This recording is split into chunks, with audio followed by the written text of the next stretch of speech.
Alright, that is it, folks. This is the final entry to the only franchise that DreamWorks does that is as good as what Pixar does. So, yeah.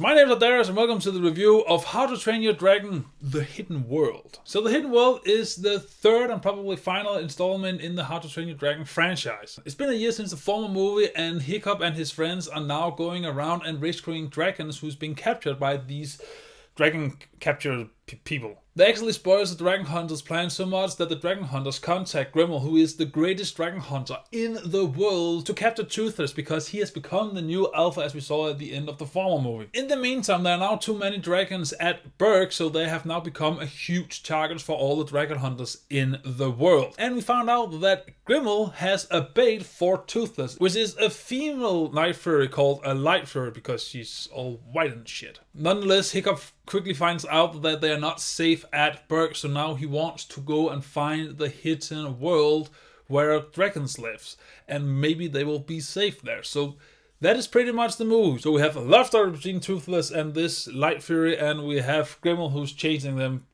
to the end of the world. That's basically the movie. So what did I like about this movie? Well, first of all, I like the characters. I like the ensemble because ever since the first movie, they've just been very real and the relationship is just working well. And in general, it just feels like that they have been friends for a very long time. And especially the relationship between Hiccup and Toothless is just magic. I also like the villain Grimmel because he is more calculating and menacing than the former villains have been. He always seems to be a few steps ahead of our heroes and always get them backed into a corner, which is nice for a change, because that means we get some interesting action sequences. I also really love the animation and just the visual in general. I mean, at some point in this movie you'll see sand. For no particular reason, you just see sand. And I just witnessed this sand and couldn't figure out that this was animated. This was a cartoonish movie. No, it looked like real fucking sand. I mean, and just the environment in general just looked almost photorealistic, which is a nice contrast because the characters in themselves looks more cartoonish. And just the whole How to Train Your Dragon world is just magical to me. It really seems like it is a living, breathing world that could have existed. And then there is a few scenes where you only see Toothless and this light fury, and in case you didn't know, they can't speak. So these scenes revolve around the fact that you need to tell a story with two animals who can't speak and doesn't really have that many facial expressions, so they just need to use them in some natural way where you get the idea of where the story between these two are going. And hell, there's even some kind of training montage where Toothless needs to learn a new trick that the Light Fury does. You can kind of see the way he's thinking because he does something and then he looks around on his body to verify that he managed to pull it off, or in this case he didn't pull it off. And it's stuff like that, those small details that just make these scenes work, and there are a few of them. Every time you see it, you just get swept away with these beautiful, beautiful establishing shots with these two dragons flying around and interacting with each other, and you just love that. That's magnifico. Another thing I like about this movie is the story and just what it wants to tell you. And just in general, this series has been something else for DreamWorks, because DreamWorks often makes some light movies that has high entertaining value, but you don't really remember them, and in the end it doesn't really do that much for you except, you know, keeping you entertained or keeping kids entertained for 1.5 hours. Where here you have something that is almost Pixar-like. And even when you go out to the internet, a lot of people are talking about these kind of movies as on picture-ish quality because they have story and, more importantly, have heart, and they actually make you care for these characters, their relationships and bonds, and just the way the story goes. And this movie doesn't give you the story or ending that is the most happiest, but it does give you the story and ending that the movie deserves and the character deserve. And that is an adult approach to storytelling. And I respect that and I like that. Hell, there's even a few times throughout this movie that made me almost choke up. really pulled the heartstrings in the right way. It didn't try to manipulate you too much. It just let the characters do their thing. And just the fact that this movie really hammers home this is the final entry, and I really, really, really hope that DreamWorks doesn't do another one of these. It just makes it a satisfying trilogy and one of the best animated trilogies out there, which is rare. However, this isn't all sunshine and rainbows. There are a few flaws in this movie, and there's two of them that really, really, really bugs me. So let's just jump into that. First of all is the villain. The villain is great. The villain is awesome. However, you don't see enough of him, which is a bummer because he's one of the most interesting aspects of this movie. Besides, you have a love story between Toothless and Light Fury. The villain in the former movie was quite forgettable, whereas in here you see him calculating, you see him menacing, you see him being leagues above Hiccup and all of the Vikings and warriors from Berk. And if we just given more screen time to this man and develop him more, we might even have gotten a chance to get him developed in a way that makes us understand why he does the thing that he does. He might even have become a complex villain, but no, he's just an obstacle. Which leads me to my second gripe, and that is the fact that the love story with Toothless and the Light Fury and the fact that Grimmel is coming after them. It's really just two separate stories, even though that Grimmel is the one who's using the Light Fury as bait for Toothless. And what I mean by that is, on one side you have Toothless, who wants more out of life than just being the dragon that Hiccup rides on. He wants fulfillment. And every time we focus on that, the storyline about Grimmel coming after them, chasing the Berk out of their homes, comes to a screeching halt, and you need to focus on this.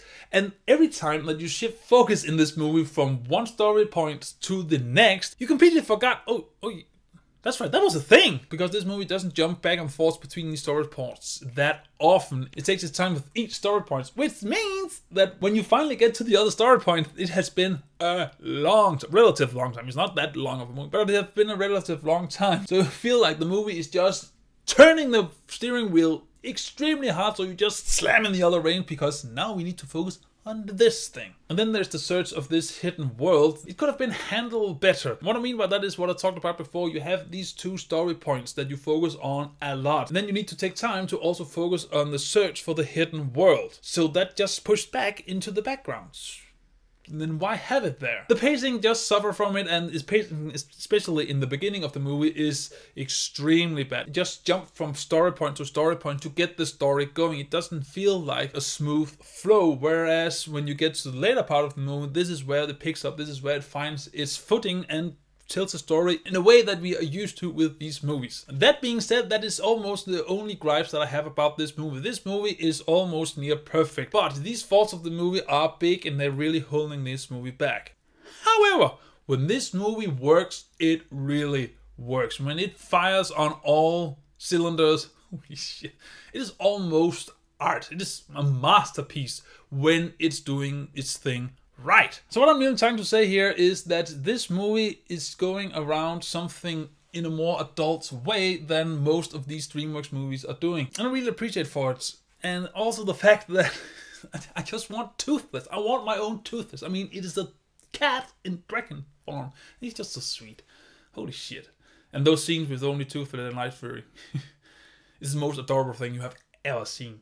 I mean, wow. So what you're going to get after this movie is you're going to have a movie that is a bit jumpy and a bit rough at the edges in the beginning of this movie. There are some characters who get a focus that you don't really need to focus on because they're just background noise that should be in the background, but they get into the forefront, which is not a good idea. And you have some other characters that you want more focus on who's gonna get left in the background. However, it does have an important story to tell that fits right in there with the two other movies and makes the whole trilogy come full circle, or it makes it complete, and it gives you an extremely satisfying ending to this trilogy. I mean, it couldn't have ended more perfectly, in my opinion. So, I will say that How to Train Your Dragon: The Secret World, it is worth watching and worth buying on Blu-ray. So if it wasn't for these faults, I would have given it a top rating. I mean, this is one of the best animated movies I've seen in a long time. I mean, until you get to the next review. Hint, hint. Hint about what? It's an animated movie, in case you couldn't guess. So, How to Train Your Dragon: The Hidden World. Have you seen it? What do you think about it? How do you think it ranks amongst the other two How to Train Your Dragon movies? And do you think that DreamWorks will be able to create other movies with this top quality to it? I'm doubting, but I'm hoping. Whatever you think, come order me your thoughts. And as always, until I see you in the next video, remember to stay awesome. Bye! Why is he called Hiccup?